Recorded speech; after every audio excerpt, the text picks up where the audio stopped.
Assalamualaikum warahmatullahi wabarakatuh.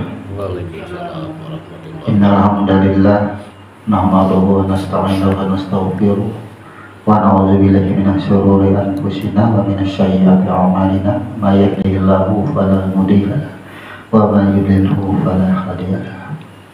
Asyhadu an la ilaha illallah wa la syarika lahu wa asyhadu anna Muhammadan abduhu wa rasuluh. Allahumma sholli wa sallim wa barik ala Muhammad wa ala alihi wa barik wa sallam ajma'in. Amma ba'd. Jamaah rahimakumullah, alhamdulillah kembali kita duduk bersama dalam majelis ilmu kita tiap malam Rabu. Insyaallah malam hari ini kita kembali akan melanjutkan tentang kajian rukun 13 dengan kunci nafas.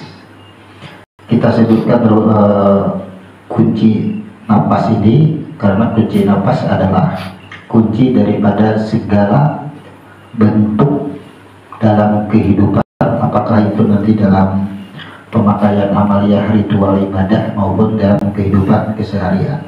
Namun kita mengevaluasi sholat kita bersangkut paut dengan rukun 13. Kita akan mengevaluasi, mengoreksi bagaimana kita melaksanakan rukun 13 ini. Jadi kita koreksi rukun per rukun. Ada di napas yang ada di napas yang mana kita sebenarnya itu? Minggu kemarin kita sudah membahas tentang terjadinya niat. Bagaimana cerita bisa terjadinya niat di dalam rukun 13, ya. Niat terletak pada awal atau nomor 1. Kemudian barulah hembusan itu yang dilambangkan dengan huruf alif, itulah yang disebut dengan berdiri betul. Kemudian sejarah lagi bahwa roh itu diuji dengan persaksiannya memunculkan simbol-simbol huruf ta, sya, dan ba. Nah, jadi sesuai urutannya, alif berdiri betul, kemudian setelah berdiri betul takbiratul ihram. Ini berkenaan dengan huruf ta, anna, antallah. Tapi bagi jam jahir, batang tubuh ada, nyawa ada, ia berkata Allahu Akbar di dalam sholat. Setelah takbiratul ihram, tentunya kita akan membaca doa iftitah atau istiftah. Nah, ini istiftah atau iftitah ini adalah ikrar bahwa pengakuan yang sebenar-benarnya atau sesungguhnya, menyatakan bahwasanya dari sholatnya, hidupnya, amalannya atau ibadahnya, bahkan sampai matinya pun adalah alif lam lam ha. Itu susunannya. Kemudian barulah di dalam sholat itu memulai membaca Fatihah, diawali dengan Bismillahirrahmanirrahim, dan ini disimpulkan dengan huruf ba atau persaksian. Maka pada minggu kemarin kita sudah sampai pada titik huruf ba. Namun apakah malam hari ini, karena huruf alif itu adalah simbol daripada roh, di dalam sholat disebut dengan berdiri betul. Di dalam berdiri betul itu kan ada syarat, ada rukun, baru disebut dengan sah. Apabila tidak memenuhi daripada syarat berdiri betul, tidak memenuhi daripada rukun berdiri betul, sekarang gini, berdiri betul itu rukun sholat. Kemudian di dalam berdiri betul itu ada syaratnya, kemudian ada rukunnya. Nah, ini jarang dibuka. Jarang dibuka. Cuma di dalam kajian lain, baik melalui dakwah maupun ceramah, ini hanya dijelaskan berdiri betul, menghadap kiblat, kemudian mengatur jarak antar kaki atau dua kaki. Nah, malam hari ini apa kita langsung ke Fatihah atau kita membongkar berdiri betulnya dulu? Berdiri betul. Biar kita agak sempurna, kita mempersingkat durasi waktu kita. Maka untuk mendapatkan berdiri betul tentunya kita akan mengulang sedikit, ya. Yang pertama, kemarin kita menyampaikan bahwa niat itu la harfin wala syautin, tidak berhuruf dan tidak bersuara. Kok kenapa sih niat itu tidak berhuruf dan tidak bersuara? Karena ketika di dalam kesendirian tidak ada lagi, pokoknya tidak ada sesuatu pun. Ia ingin dikenal, inginnya itulah yang disebut dengan niat. Terjadilah niat di sini dulu. Kita kotakan aja, skemakan aja di sinilah niat. Inilah kehendak. Aku ingin dikenal. Terjadi. Ini kita ke asal, ke atas. Kemudian karena aku ingin dikenal, berarti Allah menciptakan yang mengenal. Maka Allah mengadakan bahannya dahulu. Inilah yang disebut wa nafathtu fihi min ruhi. Allah hembuskan rohnya. Dari niat Allah menghembuskan roh. Roh ini disimbolkan dengan huruf alif. Simbol. Jadi simbolnya huruf alif, disebut dengan berdiri betul. Disinilah yang disebut dengan berdiri betul.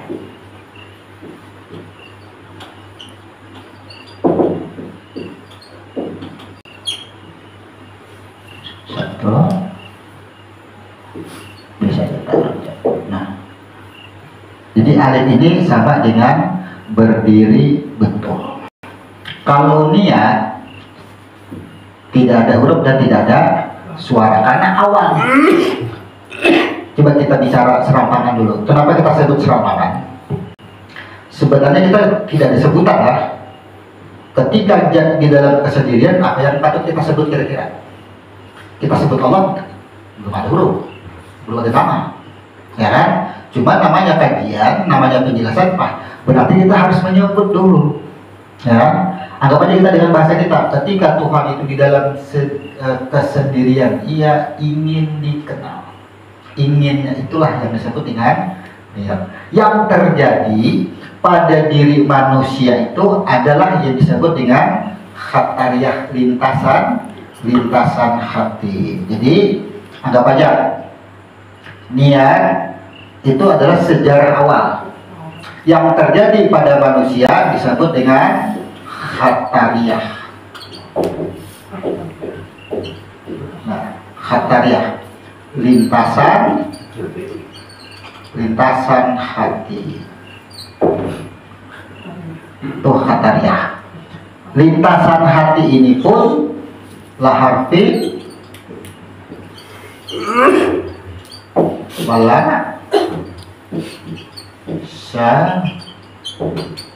sutin, syaratnya itu. Makanya setelah ini kita bongkar, barulah kembali seakan-akan otak kita refresh sampai umur puluhan tahun, 60 tahun baru berpikir. Ternyata yang diributkan selama ini baik Muhammadiyah, baik NU, Salafi, persis di sama. Hukum menyatakan bahwa niat itu pekerjaan hati, qalbi. Tertib pekerjaan hati atau disebut dengan qalbi di dalam rukun salat. Nah, ini diributkan. Pekerjaan hati. Setelah kita tarik sejarah, ternyata yang disebut niat itu tidak ada hurufnya, tidak ada suaranya. Lalu siapa yang memakai niat? Nah, disinilah bahasanya kita itu bingung meletakkannya karena kita ini sudah jahir. Ada kulitnya, dagingnya, tulangnya, susunan tubuhnya kita sudah ada. Ada nyawa, nafas, lalu bingung meletakkan niat. Karena kita ini menggunakan niat sudah ada hurufnya. Bingung kan? Di mana? Nah, lalu kita tarik lagi fakta. Apa sih yang terjadi dengan diri kita selama kita hidup? Ternyata kesadaran manusia itu ada gerakan atau lintasan hati ingin mengerjakan sholat yang tidak ada hurufnya, tidak ada suaranya. Buktikan itu. Ketika kita mendengar azan, terpaksa kita ulang sedikit lah, karena kita akan mendapatkan berdiri betulnya. Ketika kita mendengar azan atau waktu sholat sampai sudah, pasti ada ketukan hati, ada lintasan, dan hurufnya tidak ada. Allahu Akbar, jarak sembahyang nih, itu tidak ada hurufnya, tidak ada suaranya. Nah, kejadian itulah yang disebut dengan aku ingin dikenal. Kejadian pada manusia disebut dengan khatariyah, lintasan hati. Itu maksudnya. Prakteknya, kenyataannya kan itu, faktanya. Coba, misalnya kita di dalam perjalanan, dalam mobil aja misalnya, coba kendaraan aja, mendengar aja. Sampai waktu ya. Ada kan gerakan hati dan sholat. Itulah yang disebut dengan khatariyah. Tapi faktanya, pada kenyataannya, nih, pada kenyataannya, setelah ia berdiri betul, pada kenyataannya ini terjadi 3, ya kan? Terjadi 3 cara sholat, 3 cara niat.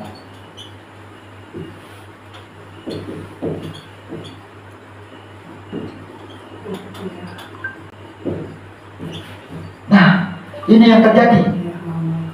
Pada kenyataannya, orang mengerjakan sholat itu ternyata ada 3 macam cara mengaplikasikan niat sebenarnya. Cara mengaplikasikan niatnya itu ada 3 cara. Ini yang diributkan. Dia tidak, semuanya di sini ribut. Ya, tuh mulai awal berdirinya Islam sudah mengenal Islam sudah mulai ribut nih. Di pertama awal hidupnya sudah ributnya sudah. Ya, ini sudah kadang bisa kita pungkiri lagi nih.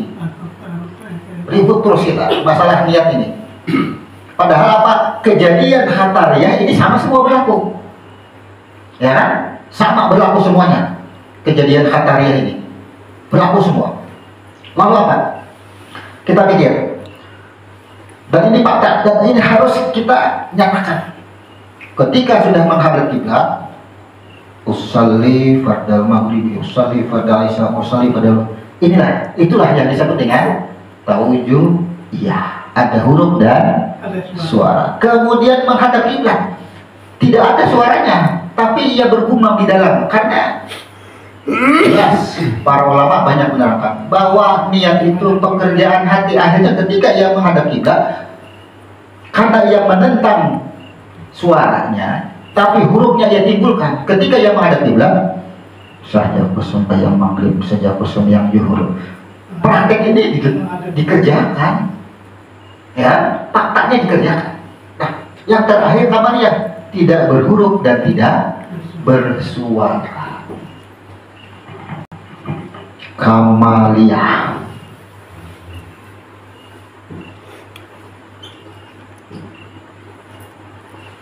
Bedakan.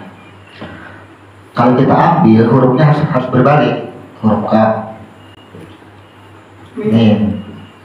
Nah, kalau ya dan tak ini hanya keterangan. Nih, kaf, mim dan la. Di rahasianya. Jadi rahasianya itu niat itu ada pada huruf kaf, ada pada huruf mim, ada pada huruf la. Nah, kaf ini apa? Bisa kafah, bisa kafir. Mim ini artinya jiwa. Sudah kita terangkan, ini makhluk, ini makhluk. Coba. Ketika kita sudah menghadap, kita berdiri. Berarti yang berdiri siapa? Nih, ya, tuh yang berdiri. Ketika kita sudah berdiri, siapa yang berdiri? Makhluk nih. Cikungan kita nih, kulit, daging, sampai nyawa itu makhluk. Ya. Kemudian kita bertanya kepada diri sendiri. Ini akan terjawab benar ketika kita sudah membahas di berdiri betul. Karena ada kaitannya di sini, kalian. Ketika kita sudah berdiri betul ini, siapa yang berdiri? Aku makhluk. Cikungan. tanyakan pada kaki kita, pada mata, telinga dan semua. Ini berarti sekawalah berdiri ini kaki. Tidak ada yang berkehendak untuk sholat itu siapa? Berarti larinya ke jiwa. Mim ini berarti jiwa ini sama dengan nur, berarti sama dengan nyawa. Lenyaplah. Siapa yang sholat, lenyaplah sholat pada makhluk. Selesai. Hilang diri kita sih. Siapa yang sholat? Nyawa. Ya. Kalau ada nyawanya bisa berdiri. Kan kadang bisa. Setelah kita mengaku siapa yang sholat, nyawa, napas, hilang diri kita. Berarti ialah yang bergerak. Ketika tangan mengangkat, tangan kaki mengangkat. Kalau tangan mengaku mengangkat, keluar nyawa. Bisa mengangkat. Berarti siapa yang takbir? Ya. Kata nyawa lah yang takbir. Sampai di sini sudah pemahaman. Banyak sudah. Tujibul badan. Ya, lenyap sudah, tujiblah badan. Kemudian nyawa mengaku merasa haram. Nah, larilah ke sini. Di sini bukan satu huruf. Asalnya huruf lam. Hamzah ini siapa? Hamzah ini adalah nih hurufnya. Lalu dibalik, ya. Apa beda? Al-hayat. Siapa al-hayat? Berarti al-hayat inilah. Karena kita sampai di huruf ba pasti sampai ke huruf ka. Ha itu adalah jelmaan daripada huruf alif. Si roh tadi disebut al-hayat, inilah intinya semuanya. Sampailah kepada nur. Jadi ada sampai berarti nurnya juga ya. Ini lam, dari lam ke mim ke kaf. Jadi lam ini ketika diandaki hamzah jadi kaf. Apabila batang tubuh tidak mengenal dengan hamzah, karena hamzahnya meliputi Allahu wahidun lil alamin, ia meliputi. Apabila lam ini tidak mengenal dengan hamzah, maka jadi kafir. Tapi bila mengenal dengan huruf hamzah, maka lenyaplah lamnya. Yang adanya hamzah kafah. Selamat ya. Tuh kamaliyah. Artinya yang disebut kamaliyah itu tahu, patuh tahu, diri kita tahu, nyawa kita tahu, makhluk kita tahu. Itu kamaliyah. Siapa yang berdiri seikutan mengenal kita. Itu yang disebut dengan kamaliyah. Karena ada suara. Karena tahu siapa yang sholat. Bagaimana sambungannya dengan berdiri betul? Berarti kita begitu sudah aku ingin dikenal, ya, muncullah huruf alif, berdiri betul. Di dalam berdiri betul ini ada syaratnya. Nah, berdiri betul.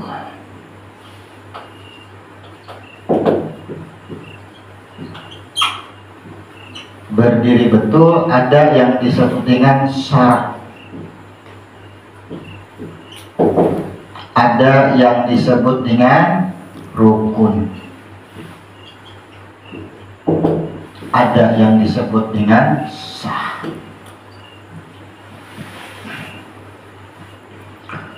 Yang pertama syarat berdiri betul. Ini terpaksa kita membuka konsep yang lama. Syarat berdiri betul itu adalah pertama-tama mengatur dua kaki, jarak kaki. Berarti mengatur jarak antara dua kaki. Itu syaratnya. Apabila tidak terpenuhi, tidak disebut dengan berdiri betul. Ketika kita mengatur jarak antara dua kaki, pandangan kita kemana? Tempat tidur. Ya, berarti kita pandangan kita ke tempat sujud. Pandangan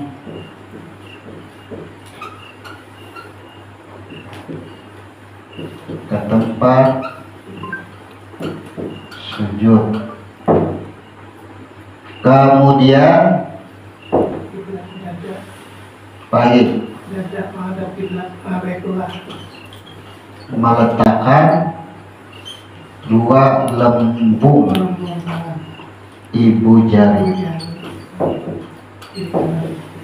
ke samping Ke samping. paha. 4. Kiblat Dada. dada. Tuh syaratnya terpenuhi. Nah, kita urut. Yang pertama, syarat berdiri betul. Ada kaitannya dengan kamaliyah. Disinilah baru kita memahami ternyata di sini ada kerancuan kasot to'arat ta'yin karena memahami ini. Ya kan? Karena memahami. Yang pertama, kita tuntaskan dulu. Kemudian rukunnya, diri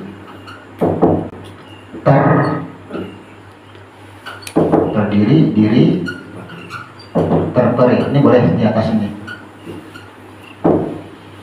Tuh terpenuhi. Barulah dianggap sah. Sekarang ini, karena kita praktik langsung lah. Ketika kita menghadap kiblat, berarti kita sudah otomatis mengatur dua kaki kanan dan kaki kiri. Nah, di sini sumber hadisnya banyak. Kalau perempuan jarah 5 jari, kalau laki-laki satu jengkal atau sekilan bahasa kita. Kemudian di hadis-hadis yang lain ada mengatakan bahwa tidak ada perbedaan antara laki-laki dan perempuan. Nih, kan hadis. Dan ini harus kita buka semua. Tidak ada perbedaan jarak dua kaki, baik itu laki-laki maupun perempuan. Ada hadisnya. Kemudian ada juga hadisnya, laki-laki 1 jengkal, perempuan 5 jari. Dua-duanya hadisnya sahih. Berarti kalau sahih dua-duanya tidak perlu diperdebatkan. Nanti akan dapat tuh kenapa ada yang sejengkal, ada yang 5 jari. Dari ilmu hukum bisa kita bongkar. Sekarang kita bongkar dulu. Kenapa Tuhan itu mengatur sholat kita? Dari niatnya diatur, kemudian berdiri betulnya diatur. Karena pesan Tuhan, ketika kita di alam rahim, kita berpisah di sini, temui aku di sana. Iza kuntum ila sholat faksilu wujuhakum. Ya kan?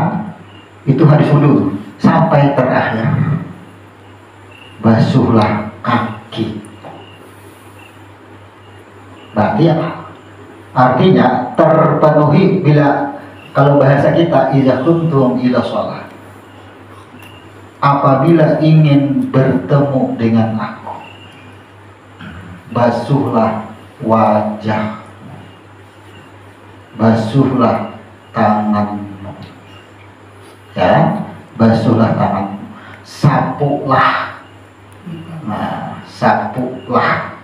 Kata-kata itu bukan basuhlah, tapi kata-kata berikutnya sapu. Ya kan? Sapulah ke kepala. Sapu bukan basuh. Nah, di sini kita di sini ada yang basuh. Bilanya basuh, nah jangan tentang pelajari duduk. Tangan dibasahin nih, kacak-kacak lagi rambutnya sampai basah. Bila ada basah jangan ada saja. Ada juga gitu. Sedangkan bahasanya famsyahu biru usikum, sapulah biru usikum. Ada sebahagian kepalamu, ya kan? Padahal itu bukan sebahagian. Sapulah sekalian kepalamu. Sapulah sekalian kepalamu. Kata-kata sapu, kita harus bermain logika, anak akal kita main. Lantai ini ya, beda bu, basuh atau cukup disapui, sama tuh, sapu. Bilainya sapu, perlu airkah kita di sini? Berarti kan tidak perlu air, karena perintahnya sapu, sapui, lain basuh. Makanya di dalam praktek sumber-sumber yang kuat, bahkan ulama banyak yang mengajarkan cara berwudu Nabi ketika air ditampung di tangan kemudian dibuang. Pas dibuang, sisa basahnya disapukan ke kepala, sapulah sekalian kepalamu. Nah di sini kan ada praktek-praktek doa itu ada sana karena perintahnya sapu. Begitu perintahnya tadi, kalau ingin bertemu dengan aku sapulah, kemudian basuhlah tanganmu sampai siku. Sebenarnya banyak nih. Kalau kita kembali menjelaskan basuhlah tanganmu dari ujung jari, air pertama mengenai ujung jari pasti jari tengah. Yang pertama-tama menyentuh air pasti jari tengah. Tesnya, tanah ya. Air akan jatuh mengenai jari tengah dulu. Kenapa? Karena ini jinnya, ini yang merasa hebat di manusia. Ini yang pertama dibasuh. Tes tangan. 3 jari ini yang paling berbahaya. Jin, setan, iblis. Ini 3 nih simbol. Sampai siku. Ya, apabila 3 sifat ini ada di diri kita, maka apa? Siku ini simbol. Coba aja. Manusia itu kadang akan bisa melihat dan mendengar apapun yang menyentuh 3 jari ini. Tersinggung, ya, marah, lekat di 3 jari ini. Akhirnya ketidaksenangan semuanya. Akhirnya main siku. Kan simbol. Makanya basuhlah tanganmu sampai siku. Kemudian setelah basuhlah, sapulah sekalian kepalamu. Bila kata-kata sapu hingga menyentuh pendengaran. Sifat sama. Sifat sama, sifat basarnya juga terhubung. Barulah basuhlah hingga 2 mata kaki. Jadi 2 mata kaki itu tembus kiri kanan. Jadi kalau berwudu itu kan basuh, ini harus digusok ini. 2 mata kaki ini jangan tadi digusok, diputar. Nih 2 mata kaki. Karena 2 mata kaki inilah simbol 4 rakaat asar. Kalau bisa. Jadi simbol. Makanya kalau kita telah perdalam sampai ke situ 2 mata kaki. Nah, makanya aturlah 2 kaki. Begitu kita mengatur 2 kaki, pandangan ke tempat sujud. Rasakan. Pandangan ke tempat sujud, tanah. Kaki menginjak tanah. Ini mengisyaratkan bahwasanya mengarah kepada diri terdiri. Coba kita jarak. Atur 2 mata kaki, jarak kaki, mata ke tempat sujud. Seolah-olah mata ini menginformasikan kepada kaki. Wahai kaki, engkau berpijak di mana? Di tanah. Tapi kalau bahasa dibahas bisa jadah. Pasti gitu kan? Padahal maksudnya ini tanah yang kita pijak, walaupun Quran nikah sajadah kan, maksudnya tanah ini pijakan kita. Seolah-olah kalau kita buat pertanyaan, mata ini akan menginformasikan kepada kaki. Dari mana engkau berpijak di tanah? Itulah asal. Batang tubuh engkau, itulah asalmu. Inilah yang disebut dengan diri terdiri. Jadi mengatur kaki dan pandangan ke tempat sujud itu sudah melenyapkan diri kita, melenyapkan makhluk itu. Lenyap sudah. Makanya ada hubungannya kamaliyah. Semuanya kamaliyah. Waktu niat kita kamaliyah. lebur diri kita. Waktu berdiri betul tetap kamariah lebur kayak keakuan harus tuh. Kalau kan tidak waktu berniat kamariah sudah, waktu berdiri betul merasa aku kan sadar diri masih. Itu maksudnya tabuli pulang. Nah ini bahasanya ketika berdiri betul, jarak kaki dan pandangan ke tempat sujud ini sudah memahami diri terdiri. Apa yang dimaksud dengan diri terdiri? Susunan batang tubuh, kepala, tangan, dada, perut, pinggul, kaki, paha dan sebagainya. Susunan kita pandang semua, mata melihat, telinga mendengar, semua sampai ke kaki. Itulah asalmu. Ternyata aku daripada tanah. Benar tidak? Al-Arab, Al-Insan, An-Nisa, Al-Quran hampir semua menginformasikan bahwasanya kita itu diciptakan daripada sari pati tanah. Itulah asalmu nih, ujar mata.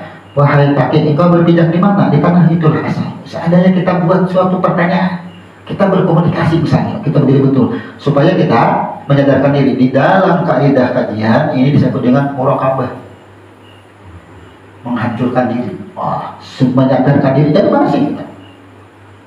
Sadar kita, supaya tidak ada keakuan. Begitu sudah lenyap batang tubuh, nyawa sudah lenyap, tidak ada lagi.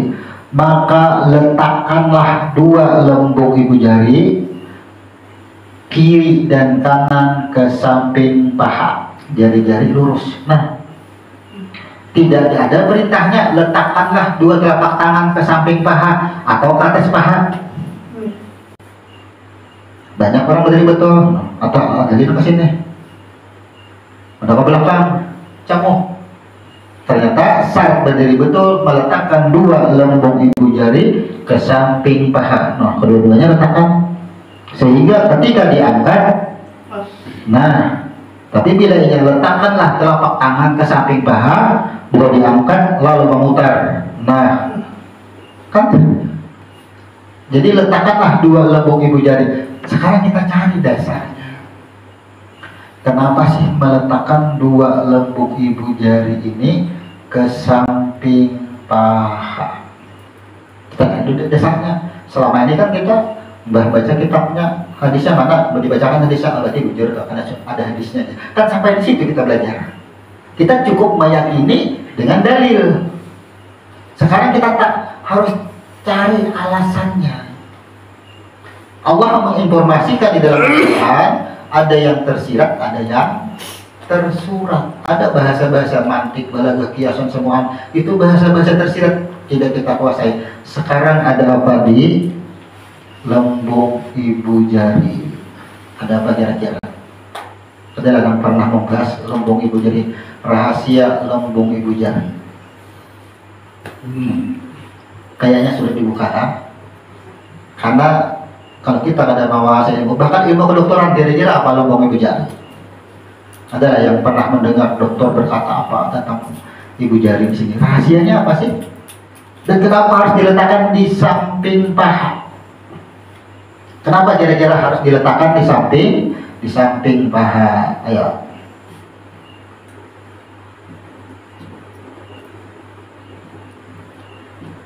Nah, letakkan samping paha.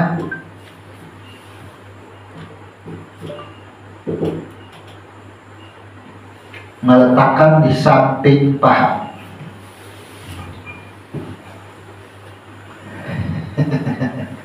Apa kira-kira? Ya.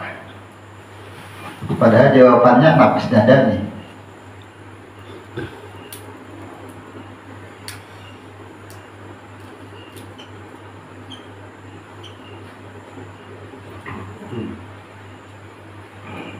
Mana ibu jarinya? Alif lam lam ha.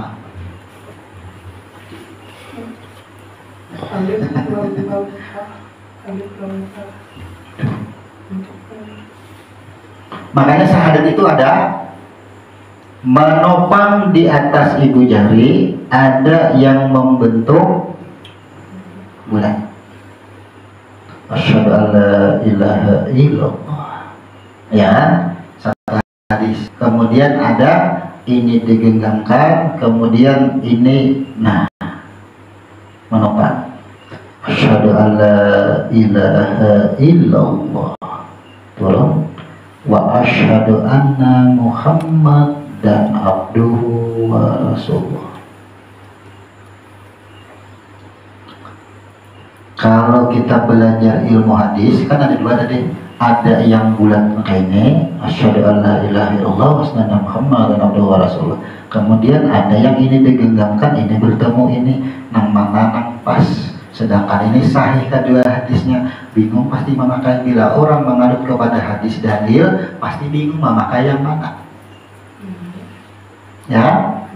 Tapi apabila kita kembali ke ilmu huruf, dua lembung ibu jari diletakkan ke samping paha. Ini simbolnya adalah huruf H. Itu simbolnya huruf H. Ini berdiri batis. Kalau orang berkaca tangan gitu apa? Berarti ini apa nih? Kaki kiri dan kaki kanan menunjukkan lam awal dan lam akhir. Menunjukkan.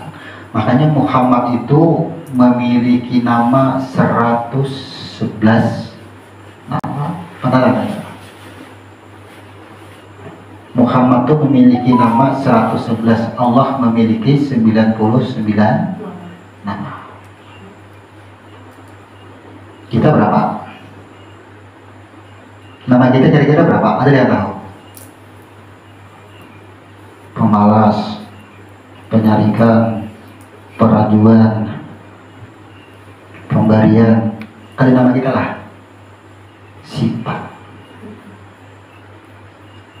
Tuhan Maha Kasih, Maha Pengampun. Tuh. Kan sama sifat. Ya, Ar-Raja. Ya kan? Al-Ghafur. Banyak ngaran Tuhan. Ngaran kita kan kadang sanggup menghitung ngaran kita saking kebanyakannya. Hari ini ngarannya Ar-Rahman, besok bisa Ar-Rahim, besok bisa Ar-Rajak. Rahatan berduit Ar-Rajak, ngarannya rahatan kada berduit Ar-Rujak. Tuh, artinya manusia banyak lagi namanya. Nah, dua lembung ibu jari inilah menentukan bahwasanya ketika kita meletakkan di samping paha, murakabah kita diri terdiri, turun ke bawah diri terberi. Batang tubuh bentuk kada?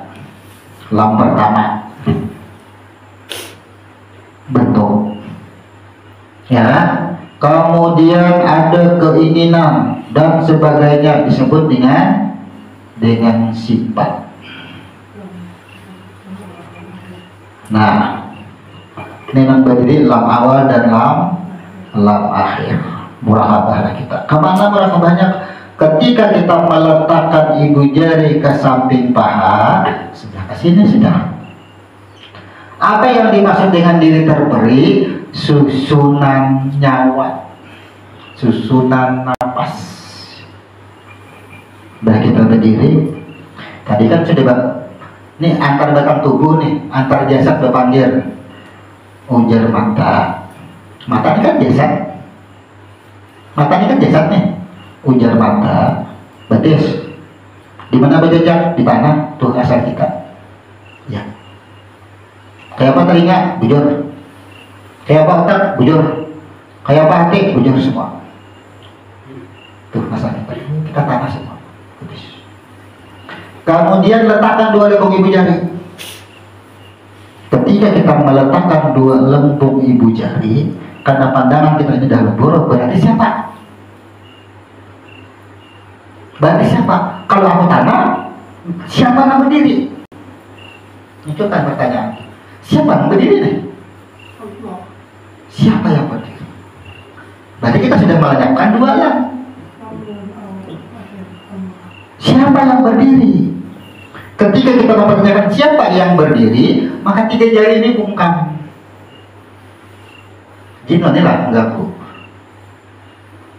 Bayangkan, lam awal hancur, lam akhir hancur. Nang 3 mana bisa hadir? Kada bisa hadir lagi nang 3. Kan cuma ganggu lagi. Karena yang hadir kembali kepada roh. Sus. Berarti siapa yang hadir? Akulah yang hadir. Aku yang hadir. Ketika sadar aku yang hadir, berarti roh yang hadir. Di mana tempat roh kesemuanya adalah terkumpul kepada huruf H. Hapuslah. Siapa yang ada?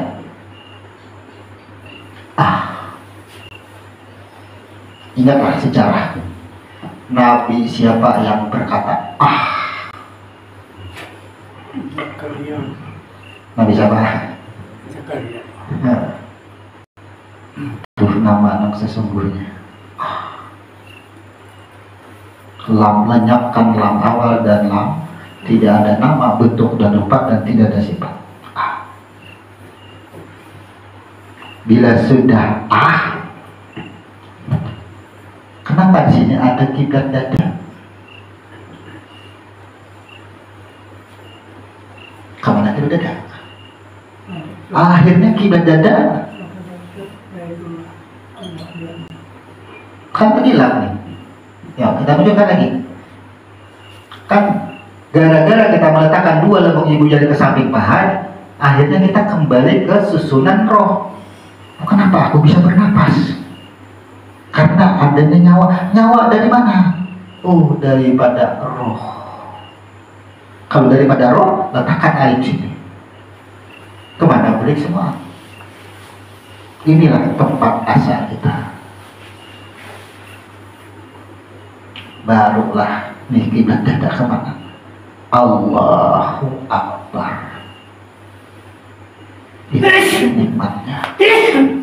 Bila sudah ini tuh sampai ke kiblat dada, diri terdiri terpenuhi, diri terperi tadi sah, langsung takbir Allahu Akbar. Makanya takbiratul ihram tuh ada pada nafas dada. Yang disebut kiblat arah, semua arah itu alif lam lam. Akhir hidup kita pun alif lam lam. Artinya seumur hidup sekali berat menyebut la ilaha illallah, surga. Tapi kada dijelaskan di situ, barang siapa yang menyebutkan la ilaha illallah maka surga baginya. Allah tidak memberikan penjelasan, bahkan hadis pun tidak memberi penjelasan. Apabila menyebut la ilaha illallah di akhir hidupnya langsung masuk surga, kada. Cuma dijelaskan surga baginya. Boleh jadi ia mati masuk neraka dahulu karena pernah mengucap la ilaha illallah, bangkitnya ke surga. Cek hadisnya. Adakah orang yang akhir hidupnya la ilaha illallah langsung masuk surga? Adalah tidak ada redaksi hadis itu yang mengatakan. Tafsirnya jelas, barang siapa yang akhir hidupnya la ilaha illallah maka surga baginya. Apakah yang bebas hisab? Belum tentu bebas hisab. Barang siapa yang akhir hidupnya la ilaha illallah belum tentu surga. Tapi yang pasti surga. Tapi begitu dibangkitkan apakah langsung surga? Yang dinyatakan langsung surga hanya masuk ke dalam golongan ahlus sunnah wal jamaah, masuk ke dalam golongan yang 70.000. Jadi kalau orang yang masuk golongan ke dalam yang 70.000 akhir hidupnya la ilaha illallah, sudah pasti surga. Tidak ada bangkitan lagi, tidak ada alam barzah lagi. Tapi barang siapa yang akhir hidupnya dengan la ilaha illallah, ya surga sekali barang. Itu maksudnya. Begitu sudah tadi terpenuhi diri terdiri, berarti dikatakan sah, ya kan? Apabila sudah sah, maka langsung ke takbiratul ihram.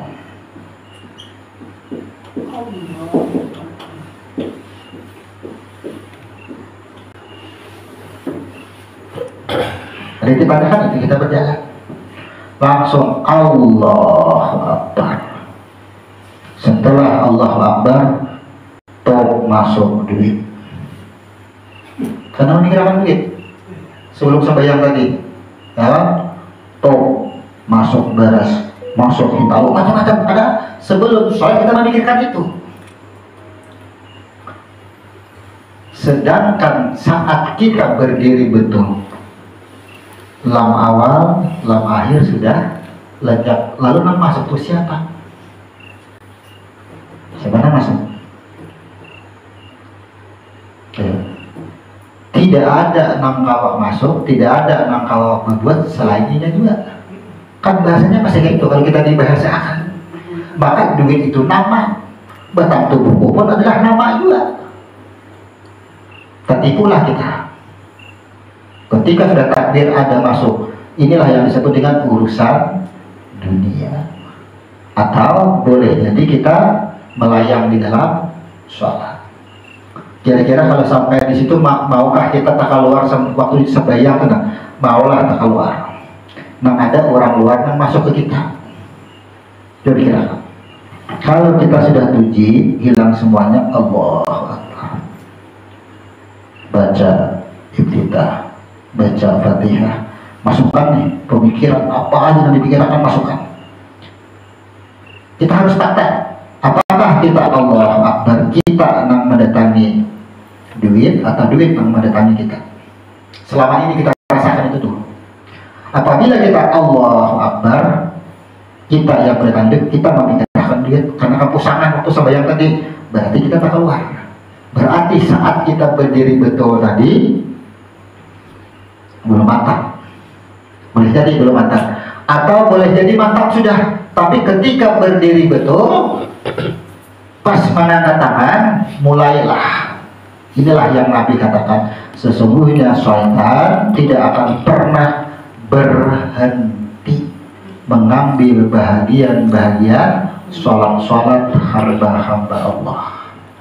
Nabi sudah pada syaitan itu kadang akan pernah berhenti mengambil bahagian pertemuan hambanya dengan Tuhannya, dihalanginya, maksudnya dihijabnya.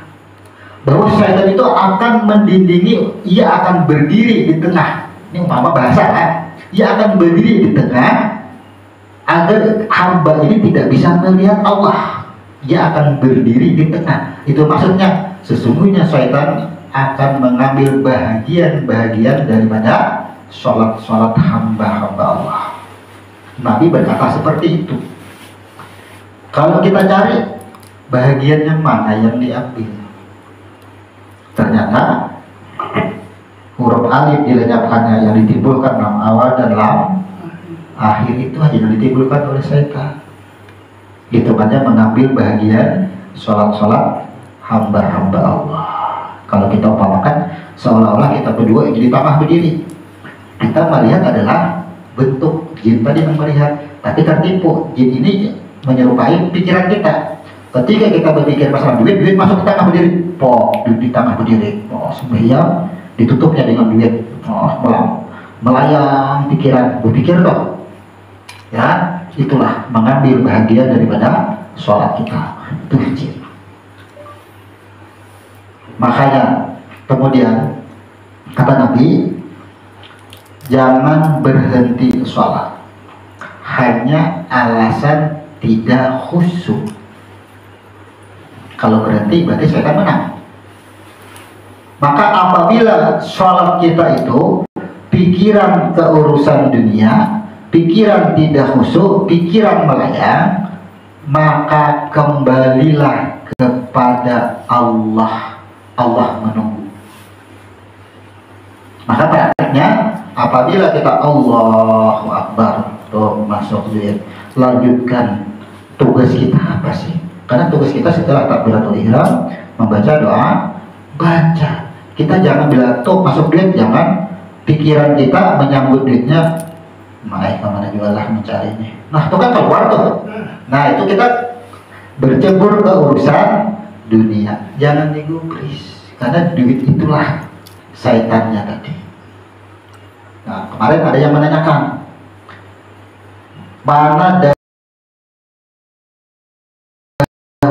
mana dahulunya iblis dengan manusia. Kita cari di kitab manapun, Allah tidak pernah menciptakan yang namanya syaitan. Allah tidak pernah menciptakan yang namanya iblis. Silahkan cari, mana ada kitabnya yang Allah menciptakan iblis, Allah menciptakan syaitan. Tidak dicipta. Lalu di mana adanya syaitan? Apabila kita mengenali ini, kita akan bisa tertipu. Sekarang penting kita pelajari. Ada bagusnya kemarin dari Banjarmasin menanyakan, mana dahulunya syaitan, iblis dengan manusia, dengan jin, dengan malaikat, dengan aros. Ditanya semua tuh. Ya, karena diceritakan bahwa iblis pernah menipu Adam. Jadi pertanyaannya, mana dahulunya dengan manusia yang disebut dengan Adam dicipta? Kita tidak menemukan Allah menciptakan yang bernama syaitan.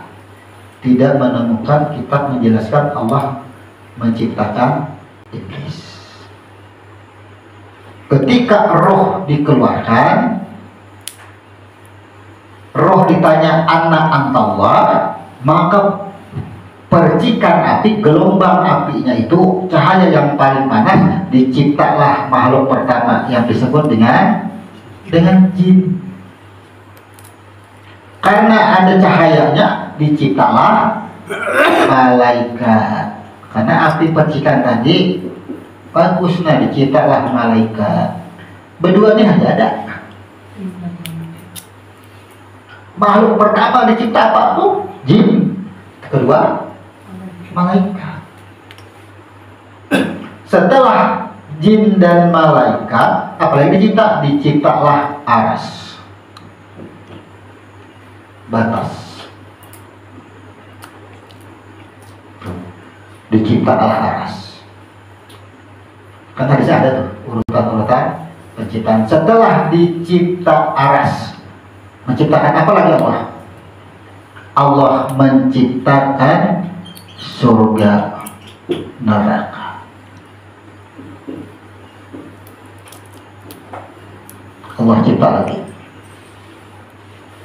surga dan neraka. Setelah itu apalagi yang Allah cipta? Apa yang Allah cipta? Allah menciptakan yang disebut dengan lauh mahfuz. Kemudian Allah menciptakan qada dan ini Allah menciptakan ini. Inilah yang disebut dengan jannatin na'im. Dalam penciptaan mana syaitan non iblis. Di hadis tidak ditemukan itu ada iblis ataupun syaitan, tidak ditemukan.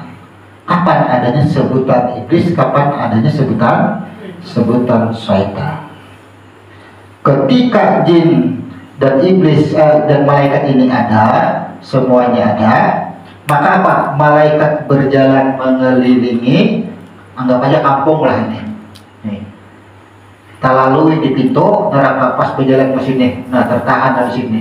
Di sini di pintu neraka bertuliskan bahwasanya neraka ini akan dihuni oleh makhlukku. Tapi malaikat, ketika malaikat melalui neraka, ada bertulisan bahwa ini akan dihuni oleh makhlukku. Ujar malaikat, kan makhluk Tuhan berduaan aja kita. Bila ada kita yang masuk jin, dua aja yang masuk. Wah, ya kali namanya masuk ke sini. Panggillah jin. Ketika jin dipanggil, apa tadi ujar malaikat? Malah di neraka. Bertulisannya bahwa yang menghuni ini makhluk Allah Ta'ala.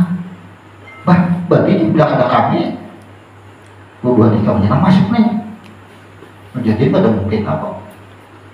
Karena yang paling parah dengan Tuhan aku. Mustahil paling boleh kamu takuni dulu. Karena itu paling parah dengan Tuhan, takuni siapa kan? Berangkatlah jin menakuni Tuhan. Nah, kisah daripada malaikat. Artinya yang menghuni neraka ini tetap makhluk kok dia Tuhan. Tetap makhluk yang menghuni neraka ini. Yang makhluk terbangnya Tuhan. Makhluk itu siapa? Nah, inilah munculnya iblis dan syaitan, makhluk. Sekarang berarti apa? Dua makhluk ini ia merasa menghuni surga, diciptalah dunia. Nah, dunia di sini dicipta dunia. Siapa yang menghuni? Jin turunlah maksudnya mengisi dunia berapa ribu tahun. Jadi dunia ini kan alam kosong, dihuni oleh jin. Diciptalah Adam. Nah, dimunculkanlah Adam di dalam dunia. Begitu Adam dicipta, disuruh sujud. Kemudian jin disuruh sujud, kada mau.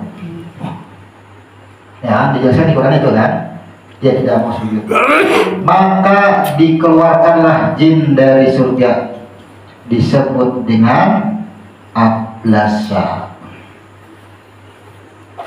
atau iblis. Tuh, di mana munculnya iblis? Diciptakan dari iblis. Ternyata iblis itu adalah karakter, sifat. Yang disebut iblis itu sifat, bukan orangnya. Bila hendak melihat iblis kan mungkin. Sekarang kalau manusia itu ketika ia mengambil barang orang, siapa? Namanya siapa? Berubah ada? Maling ya. Maling itu sifat, caranya itu. Artinya apa? Ia kada mau sujud. Yang kada mau sujud itu siapa? Yang merasa harat karena aku dicipta daripada api, sehingga berubah namanya. Ini ada di dalam sejarah ketika pertemuan iblis dengan Nabi. Ini adalah kisah seorang kesombongan, merasa harat aku dari api itu kan mana ada. Kada mau. Kapan munculnya syaitan? Si iblis ini, nah disinilah merayu Adam. Rayuan pertama kepada Adam adalah ketika Adam wukuf bersama Hawa. Perbuatan Adam dan Hawa itulah disebut dengan perbuatan syaitan. Adam melawan Hawa ini nak ibadah tamuan, tak ada ingat lagi lawan diri. Langsung aja. Bahasa kita apa? Kada bernikahan. Kan awalnya itu langsung aja. Inilah yang disebut dengan sejarah hukum. Akhirnya ada yang disebut dengan jamarat, melontar jumrah. Itu gara-gara adanya. Nah, sekarang iblis yang disalahkan di sini. Ujar iblis, amun aku salah karena menyesatkan Adam, yang merancang aku ini siapa? Siapa yang merancang aku bisa merusak Adam? Kawal aku merusak Adam. Amun kada ada bus di atas menyuruh yang merancang. Kan muncul pertanyaan seperti itu. Tuh. Bahwa ini adalah suatu informasi. Ternyata iblis dan setan di mana adanya kira-kira kan? Di mana adanya? Apabila kita tidak mengenal akan diri kita, maka kita sulit terhindar daripada dua orang ini, sifat iblis dan sifat setan. Hasad, bila penyakit hati, hasad, ya kan? Kemudian membawai orang lain, mahasud, hasad, hasud nih sifat kita. Kalau ini adalah perbuatan kita. Apabila perbuatan menentang hukum-hukum Tuhan, itu marahnya syaitan. Nah sekarang ketika kita Allahu Akbar, sudah di dalam betul-betul ada takbiratul ihram, Allahu Akbar. Kata-kata takbiratul ihram ini kata-kata ihram, hurufnya ihram, alif, ha dan mim, sudah menunjukkan apa? Kalau bahasa secara fikih, apabila sudah takbiratul ihram, maka sesuatu yang halal akan menjadi haram. Contoh, ketika sudah takbiratul ihram, makan boleh tidak? Minum boleh tidak? Haram. Urusan nafsu, urusan dunia. Sekarang makan kada boleh, minum kada boleh, padahal asalnya boleh. Kemudian kita memikirkan urusan dunia, boleh tidak? Karena ihram pembatas antara dunia dan akhirat. Anggap aja lah bahasanya seperti itu. Antara alam ketuhanan dengan alam kejiwaan, batas. Bolehlah mikirkan dunia, bolehkah tidak husuk, bolehkah pikiran melayang? Tentunya kada boleh. Fawailul lil musallin, ia lalai. Ketika ia sholat, ia memikirkan dunia. Ketika ia memikirkan dunia, siapa yang tampil? Iblis atau? Kan dua yang tampil di situ. Makanya ia tersesat. Perbuatannya itu. Nah, sekarang kita ini kan belajar. Apa yang disebut belajar? Mengetahui ilmu tentang apa? Oh, ini bagian tentang ilmu sholat. Bagaimana sih ilmu sholat? Begitu kita sudah tahu, prakteknya jangan disamakan, namanya kita menjelaskan. Contoh, Mbah Badri betul menyatakan diri terdiri, diri terperi, napas di mana. Itu berarti sembahyang sambil berilmu, sambil belajar. Apabila kita sudah belajar dan mengetahuinya, memahaminya, maka takluk, cukup diketahui. Ya, cukup diketahui. Pada perlu lagi dibaca di dalam sembahyang. Allahu Akbar. Tok masuk di itu kan ini juga ya. Di sini Bapak tunggarannya belajar sembahyang masih. Cukup diketahui. Tok masuk alhamdulillahirabbil alamin, masuk Bismillahirrahmanirrahim, masuk sepeda baca terus, jangan dihirani nang masuk. Nah, praktek yang paling mudah ketika kita hendak makan, hendak mandi, itu kan Maria berkata, coba ya, misalnya tuh ya mantap, aku anak guling dulu aja. Ya kan, aku anak guling nih, anakku mengatok. Imbah barabah adalah bersuara, aku hendak guling. Bangun jam 7, bangun jam apa? Adalah itu. Langsung barabah guling, sama. Roh Jafar lapar, langsung ambil piring, mau nasi. Atau di jalan, jika di warung, nasi, yuk sini. So nasi, bismillah. Adalah nasi di hadapan. Saja aku makan nasi sapiring, ada makan bisa, kada bau, kada bersuara. Guring bisa, kada bau, kada bersuara. Mandi bisa, kada bau bersuara. Kenapa sambayang kau rupiah kalau kata ujung iya? Usali ini. Kan itu maksudnya. Kenapa itu? Pekerjaan dunia kita bisa. Ya tapi makanya Allah mengatakan sesungguhnya khusyuk itu sangat berat. Kenapa berat? Kada akan bisa khusyuk apabila kita kada mengetahui. Mengetahui apa? Mengenal diri kita seorang. Bagaimana cara mengenal? Ini sama dari kamarnya. Kemana batis meja? Ke tanah. tuh asal kita bahasa hitungan tanah kan. Bis ya Bapak, kenapa aku kau berdiri, kenapa aku mendengar, kenapa aku melihat? Karena adanya nyawa dari mana? Ternyata daripada roh terpenuhi keduanya. Diri terbaik. Berarti ketika kita sudah sadar, kenapa aku kau berdiri? Karena ada nyawa dari mana? Daripada roh. Lenyap nang dua puting nih.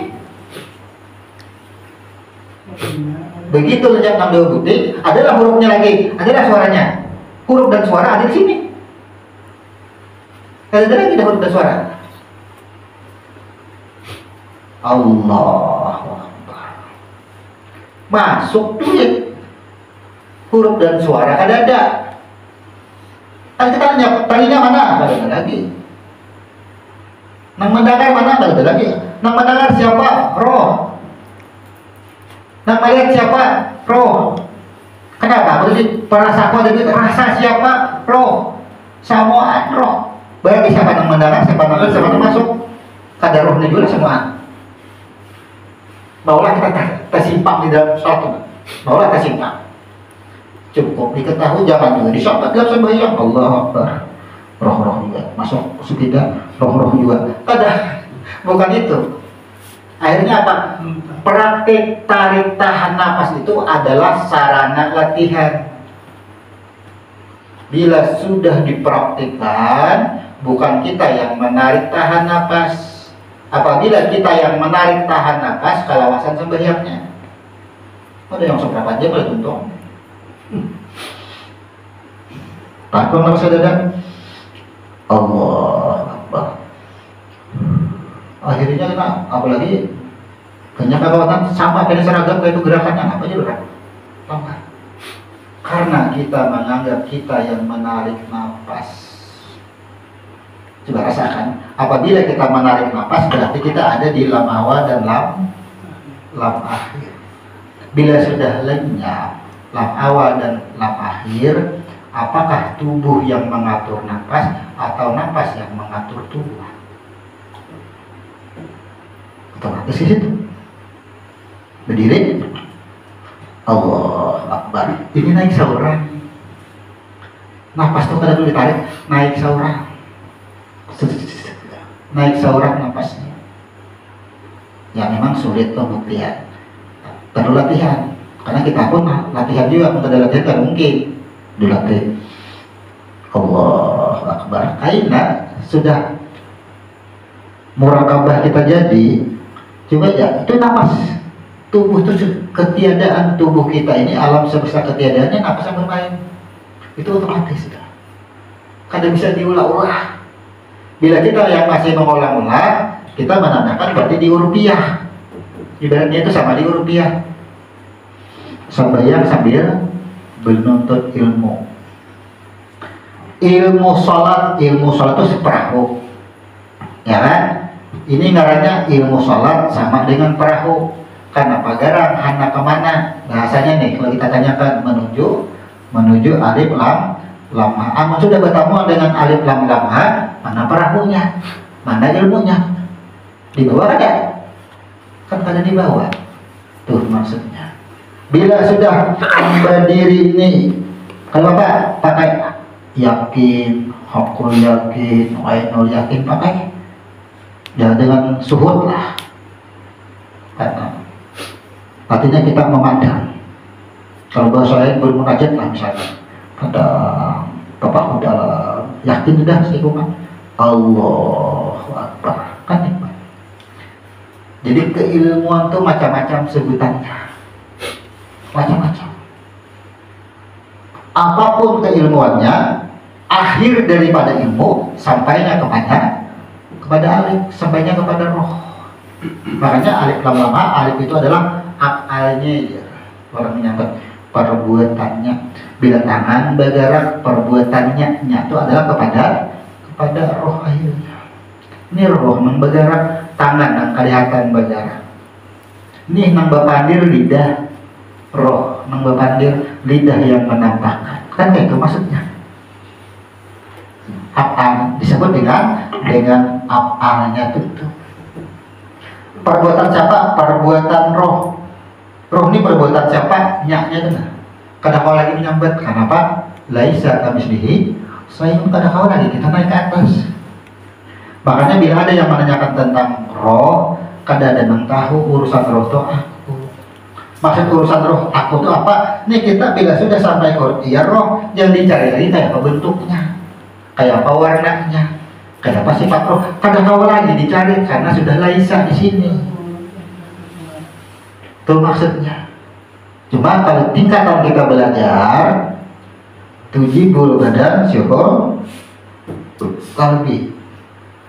Anggap aja menghadap ini kadada begitu berdiri kadada badan menyap anak sembahyang hati. Bacaan aja sembahyang hati. Kemudian ain hati itu sama dengan jiwa. Pada kawah dia bergerak. Menurutnya kadada. Berarti sampai kepada nur. Sama tuh. Jadi nak singgung sama inilah kita menyebutnya sirus salat, nurus salat. Sirus salat itu di mana? Coba kita berdiri. Seolah-olah kita mempertanyakan berdirinya kita, kenapa kita bisa berdiri? Muncul rasa, tubuh hilang rasa, muncul rasa sirus salat. Ini itu siapa? Sampai kepada nur. Bila sudah nurus salat, berarti ini yang bertamuan adalah karena yang dihembuskan adalah roh, berarti ini yang bertamuan. Jasad lenyap, sifat lenyap, masuk ke dalam roh ini yang bertamuan. Sama bola lampu dengan kipas angin, kawalah bertamuan yang mana? Bila dikatakan setrum, nang bulik dan nang bertamuan itu dengan yang kanan adalah setrumnya, bukan kipas angin, bukan nyalanya, bukan terangnya. Ia kembali ke yang kanan. Sama kita sampai di sini. Kata kau lagi membicarakan ke atas, karena itu sudah batas. Di batas itu Tuhan sudah laisa kamitslihi shay'un.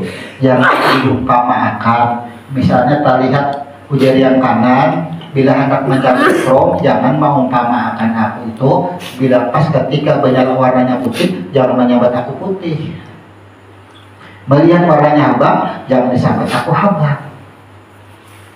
Jangan diumpamakan, karena habang putih hijau itu adalah sifatku, bukan bentukku, bukan aku yang kayak itu. Sifat sama kipas angin. Tuh.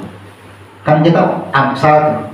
Biar kita ketika kita disebut dengan sholat, saat berdiri betul itu jangan tadua juga. Amun dimulai sudah tadua, berdiri betul sudah tadua, inilah yang disebut fawailul lil musallin. Kita cukup dua ayat, fawailul lil musallin la tasiu salat illa bi makrifatihi maksudi. Sudah menjelaskan itu tidak sah salat seseorang yang tidak mengenal Tuhannya. Celaka orang-orang yang salat yang lalai dalam sholatnya. Maka ujar Nabi, bila inya lalai jangan sampai habis. Bila mulai niat sampai salam lalai, celaka sudah. Tapi bila di dalam sholat 1 detik 2 detik lalai, kembalilah. Napas 3 tuh. Jangan mau napas sampai ke dada. Artinya sekarang bagaimana kalau kita praktikkan napas di dalam sholat? Karena kita belum bisa. Karena kita masih hilang yang memperhatikan nafasnya. Allah Akbar. Baca iftitah, baca Fatihah, masuk duit. Tarik nafas sampai ke dada. Ya, begitu sampai ke dada, pandang duit, nyatakan duit siapa itu duit. Akan kembali kepada alif lam ha sesuai dengan garis nafasnya. Tunggarnya kembali kepada Allah. Allah menunggu. Makanya diumpamakan Nabi itu menjelaskan seumpama anak kecil yang mengejar ibunya sambil berlari, jatuh bangun. Ini kita katakan lah di situ mamanya, di sininya kok buka, jatuh bangun, kejadian lagi. Larinya mengejar ibunya itu ia tidak ke kiri, ia tidak ke kanan. tetap lurus, tetap tujuannya adalah ibunya itu, maksudnya kita tuh sama kayak itu. Selama kita kembali masuk duit, masuk sepeda, masuk baros, segala macam masukan, selama kita kembali kepada Allah, Allah menunggu. Tetap kita. Makanya apabila di dalam sholat kita ada takaluar urusan dunia, ada melayang, makanya ketika sudah salam, Assalamualaikum warahmatullahi wabarakatuh, Assalamualaikum warahmatullahi, langsung disambut dengan kalimat Astaghfirullah, untuk menyempurnakan. Kalau tadi ada nanta keluar, kalau tadi ada yang melayang, kalau tadi ada yang memikirkan urusan ini, sempurna kita. Selama kita kembali, aku tunggu ya Tuhan. Engkau tak keluar, aku tungguin. Bayangkan, kalau Allah mengatakan di Quran ini, sesungguhnya sesuatu sangat khusus itu sangat berat. Tapi ketika Nabi memberitakan, Allah menunggu. Di mana beratnya? Yang berat itu ketika kita tidak mengetahui ilmunya, makanya berat khusyuknya. Kalau kita sudah mengetahui ilmunya, di mana beratnya? Apakah sholat itu menjadi beban bagi kita? Ketika kita pikiran melayang, akan menjadi beban. Itu maksud kita. Jadi kita simpulkan malam hari ini,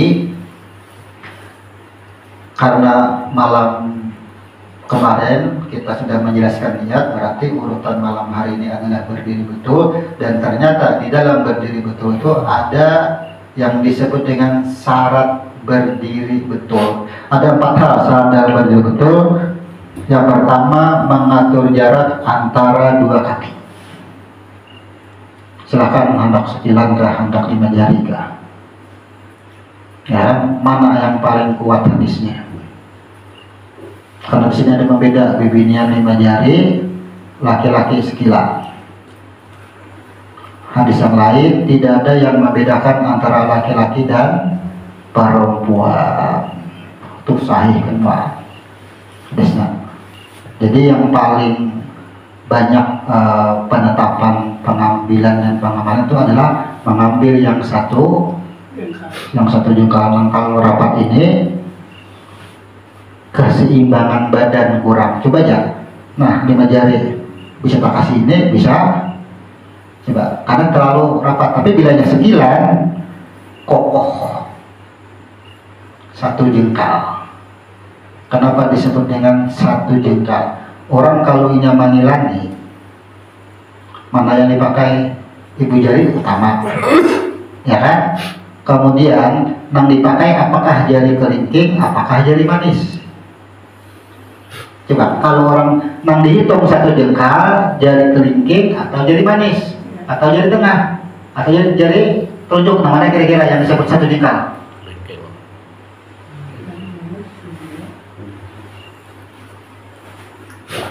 Yang mana kira-kira? Kelingking atau jari manis? Ya. Kalau ibu jari sah sudah, karena ibu jari adalah asa, semua akan terkumpul di sini. Aku keluarkan air dari tulang Adam, kemudian aku simpan di tempat yang kokoh nih, ibu jari. Tempat yang kokoh nih tempatnya. Orang bersahadat di sini juga andakannya. Nang sombong di sini juga andakannya. Nang hasad-hasud di sini juga andakannya. Nang merasa kuat di sini juga andakannya. Yuk. Nah sekarang apakah sejengkal kelingking atau jari manis? Iblis, syaitan, jin. Maka semua manusia itu tidak langsung berbuat keburukan. Tutup jari manisnya. Ya. Berarti rusaknya manusia itu berawal daripada iblis. Karena ada pertama-tama siapa merusak? Adalah iblis. Dan pertama sifat yang muncul dari jin adalah disebut dengan ablasa. Jadi sejengkal itu adalah ibu jari dan kelingking.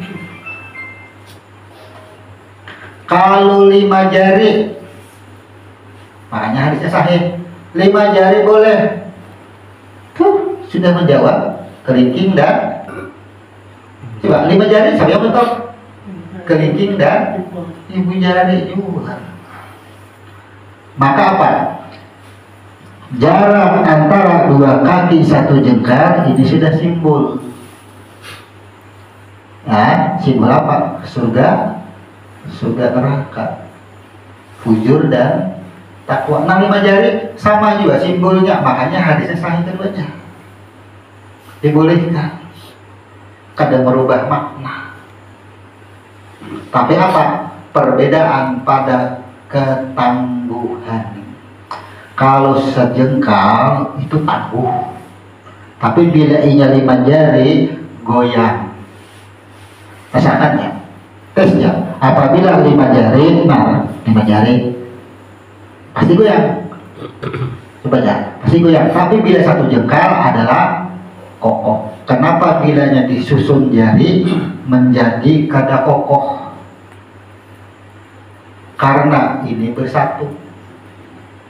Nih banyak godaannya, jin, setan dan iblis ini karena sangat dekat, bahkan terhindar daripada jari telunjuk. Coba kalau kita bisa sejengkal, orang yang sejengkal pada maunya rapat, maulah rapat, nah pasti iya berjauhan, makanya kokoh. Sebenarnya nih 5 jari sudah 5 sifat nama kita semua nih. Belum telapak tangan, belum siku. Ayo, berapa nama kita? Allah memiliki nama 99, Muhammad memiliki nama 111. Manusia kita, ini nama dia semua. Sifat tulang kita, sifat telinga kita, sifat mata kita, otak kiri, otak kanan, itu menunjukkan sifat-sifat tubuh. Artinya tubuh kita itu membawa karakter. Syarat dari berdiri betul tadi ada syarat-syarat yang harus dipenuhi. Kemudian ada rukunnya. Apabila disebut rukun itu berarti kada boleh tertinggal. Misalnya rukun soal 13 sabuting rukun tertinggal kada ingat, maka sahwi harus diulang. Maka apa? Di dalam berdiri betul ternyata ada rukun. Bila tertinggal rukunnya tidak sah. Nah, baru kita perhatikan di dalam berdiri betul, murakabahnya ada, diri terdiri karena mengenali dengan diri. Man arafa nafsyahu, barang siapa yang kenal dengan dirinya, fakat arafa rabbahu, kenal dengan Tuhannya. Itu berdiri betul, syaratnya sudah terpenuhi. Ini 2, maka tidak ada ancaman. Fawailul lil musallin, kada ada lagi ancamannya. Nah, untuk sampai ke sini kan harus belajar kita. Kalau kita ada belajar hadis hukum aja, belajar fikih aja, kada ada itunya. Pemahamannya akhirnya apa? Tuhan biwajah yang menentukan, yang menerima. Nah, memang ada selain Tuhan yang menentukan. Sama yang orang belajar ini kayak Tuhan juga yang menentukan, yang kada belajar kan ya Tuhan juga menentukan. Tapi perbedaannya itu apabila kada belajar, ia tidak mengenal dengan dirinya, ia memang bilanya melayang ya bujur melayang, ya tak keluar. Ini akhirnya lalai. Lalu ada ancaman. Kurang apa kira-kira hadis Nabi? La ta'siyu sholata illa bi makrifati maksudi fawailul lil musallin. Kurang apa Quran dan hadis sudah menjelaskan. Nah, jadi syaratnya dari betul tadi, perhatikan ini dan rukunnya. Cuma 4 nih. Kan nyaman tuh bila sudah jari 2 lembung ibu jari di sini, Allah Akbar. Kan nikmat. Kada perlu tangan sini. Apalagi nak bergerak loh. Jadi Imam Allah Akbar, Allah, noh lalu berputar. Mun sudah kalian Allah, nyaman. Tuh. Karena sudah diatur, sudah nih geraknya semua. Dan ini kita menyampaikan secara ilmu huruf, kapan adanya niat sesuai ilmu huruf, bagaimana berdiri betul, bagaimana takbir sesuai ilmu huruf. Kita kada peduli apakah orang ilmu, apakah orang Muhammadiyah dan sebagainya, kita itu mengenal. Makanya jamaah-jamaah di Banjarmasin itu akhirnya begitu sampai ke sini, kenapa ada pemahaman NU seperti itu, kenapa ada pemahaman Muhammadiyah seperti itu, kenapa ada pemahaman Salafi dan sebagainya. Pecahnya pemahaman ini banyak karena tidak mengenal dengan diri itu aja. Ia hanya berpegang kepada hukumnya. Itu yang mengolah pecah. Coba kalau belajar ilmu diri sama, semua pasti sama. Kadang akan mengolah ini sama, apalagi sampai ke ilmu huruf itu sudah tak kunci sudah semuanya. Nah, membedakan itu akhirnya paham. Oh, kenapa ada yang niat itu dijaharkan? Ya wajar. Imam Syafi'i menyuruh itu disunahkan. Lainnya ada mengenal dengan dirinya. Akhirnya karena ia meyakini nang dirinya ini seikuman, kada mungkin. Dan ia meyakini ada Tuhan yang mencipta. Tahu juga karena bujur kada salah orang berusahi. Kada pemahamannya itu. Kemudian orang yang berurbiah suaranya kada-kada. Kenapa kada dijaharkan? Dengan alasan Nabi ketika menghadap kiblat tidak pernah didengar Nabi berkata apapun atau membaca apapun, beliau langsung takbir, ya kan? Langsung takbir. Oh, berarti Nabi kada ada niat lah, kada mungkin kada ada niat, tapi ya kadang-kadang ngaren, kada nang dibaca-baca muncullah urfiah, suaranya nang kada ada, doanya di dalam hati, mengalir di dalam hati berhuruf ada, pasti berhuruf kan? Tidak disebut khabariyah lagi, tapi di dalam hati. Akhirnya begitu menghadap kiblat, saja aku sembahyang, pasti itu keluarlah kalimat itu. Sedangkan yang mengenal dengan diri pasti sudah kekamaliyah. Maka 3 praktik ini dijelaskan di dalam ilmu fikih, ada kitabnya, mana dipakai. Terserah pendengar, apabila tingkatan ilmunya belum memahami tentang dirinya, ya mau pada mau pasang sini. Karena paham dengan dirinya, maulah kok berdiri Tuhan juga, ya ada kalau langsung Tuhan umpatan kurang, ilmunya akan dimiliki. Ya ada bisa paksa ayo usolli fardal zuhur, ya paksa, katanya mengetahui hukumnya aja, paksa ke situ. Nah, maka apa? Orang misalnya di taujuiyah, sanksi akhir daripada kehidupannya, karena manusia setiap akhir hidup itu, yang pertama ia akan disidang tentang sholat, kemudian tentang harta, kemudian tentang ilmu, kemudian tentang umur. Ini 4 apa saja yang dihisab. Ini misalnya, wah ya Tuhan juga aja, beri belajar anggap aja lah, selalu di sini hanya bertahan. Nah, hisabnya tentang sholat. Sholatnya kayak apa? Ternyata sholatnya yang menggunakan taujuiyah. Ia akan ditanya salatnya, ilmunya, dan umur. 3 hisabnya. Apabila hartanya selamat kada selamat, ini sudah sholatnya kada selamat, ilmu kada selamat, umur kada selamat. Kenapa sambayang kakak itu juga? Kamana umur nang kubar itu digunakan kemana? Kada pernah duduk di majelis ilmu, ya kan? Sambayang ikam tanpa ilmu akan disidang, ilmu taujuiyahnya akan dihisab. Kemudian kaurbiah tetap dihisab juga. Kalau sudah kamaliyah, apa nang dihisab? Nang dihisabnya juga, nang dihisabnya juga. Mana nang dihisab? Jadi yang mana kita? Kita salah kita aja lagi nih. Yang jelas ini jelas sudah kita akan menghadapi ini. Nah, tapi bila sudah kamaliyah, ada lagi 4. Karena apa? Masuk ke dalam 70 ribu surga tanpa hisab. Nah, hisab sholat tidak ada, hisab harta tidak ada, hisab ilmu tidak ada, hisab umur tidak ada. 70 ribu tanpa hisab. Ahlus sunnah wal jamaah itu bujur-bujur ahlus sunnah wal jamaah. Bisakah diklaim Muhammadiyah? Kan bisa. Bisakah diklaim NU? Ya kan bisa. Yang bisa mengklaim itu jiwa masing-masing. Apabila tahap keilmuannya sampai di mananya, pemahamannya sudah menjawab. Makanya ikro kita bakal hisablah, bacalah dirimu sendiri. Kemana kira-kira andakannya kita?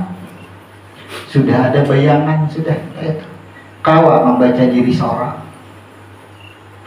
Jadi berdiri betul, kalunya niat di napas apa? Tidak ada napas. Napas perut bukan, napas dada bukan, napas ubun-ubun bukan. Jadi niat itu tidak bisa diletakkan pada napas. Tidak bisa diletakkan pada napas. Tapi ketika hatariyah lintasan hati ingin sholat, ya kan? Ingin sholat, maka ketika ingin sholat, bahasanya kalau bahasa kita hendak bertemu Tuhan. Ternyata apa? Siapa batang tubuhku dan semuanya lenyaplah. Itulah sudah tanpa huruf dan tanpa suara, itu niat sesungguhnya. Tidak pada nafas. Pada nafas lagi. Berarti apa? Napasnya ada di atas ubun-ubun, sudah di sini sudah napas. Ini kan napas ubun-ubun di sini, napas dada, kemudian napas hati, kemudian napas pusar. Di mana niat? Sudah di atas. Betul ya. Bila sudah berdiri betul, nang berdiri di kanan hitungan sudah. Di garisnya napas. Inilah yang disebut dengan berdiri betul, seikungan. Jadi garis napas ini dah, nah berdiri betul nih orang ini orangnya. Kemudian napas ke mata, ke telinga, ke tangan, ya kan? Nih napas semuanya nih. Yang garis lurus yang alim berdiri nah, nur nih berdiri. Ke mata melihat, ke telinga mendengar, mendengar kada ingat lawan di tengah garisnya nih. Rasakan di garis itu. Tuh titik leburnya situ. Jadi ini yang bisa kita sampaikan pada malam hari ini. Kita sampai di berdiri betul dan ada sedikit setelah berdiri betul itu memasuki takbiratul ihram. Berarti karena ini kita membahas mengenai syarat dan rukunnya, apakah di dalam takbiratul ihram itu ada syarat dan rukunnya? Ini akan kita bahas di minggu depan. Kalau kita hanya membahas napasnya, tentunya malam hari ini kita akan membahas kepada huruf atau ke Fatihah. Tapi kalau karena untuk menyempurnakan gerakan kita, bacaan kita dan sebagainya, maka kita akan kembali menjelaskan syarat dan rukunnya di dalam rukun. Rukun sholat, ternyata di dalam rukun itu ada lagi rukun dan syaratnya. Ini yang perlu kita bahas.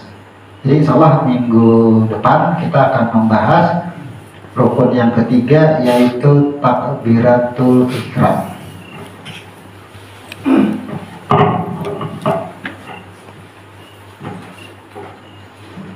Untuk itu kajian ini kita tutup. Setelah kita tutup, silahkan kita sama-sama untuk mengevaluasi, saling sharing, saling berhujah, saling mengumumkan pendapat atau apapun, karena kita majelis ilmu kita ini dalam rangka pemahaman yang agar tidak menyimpang.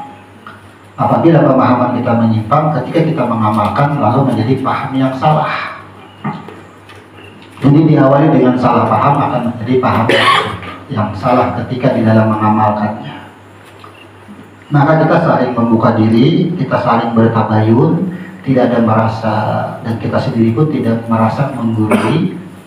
Karena kita hanya menyampaikan apa yang kita tahu, sehingga di dalam pengamalannya juga kita harus sama-sama mengoreksi diri, introspeksi diri itu wajib kita mengevaluasi bagaimana ada pendapat lain dan sebagainya, harus kita kemukakan bersama dalam rangka kita ini menjadikan majelis ilmu kita ini sesuatu yang direndahkan dan tidak ada yang merasa tinggi.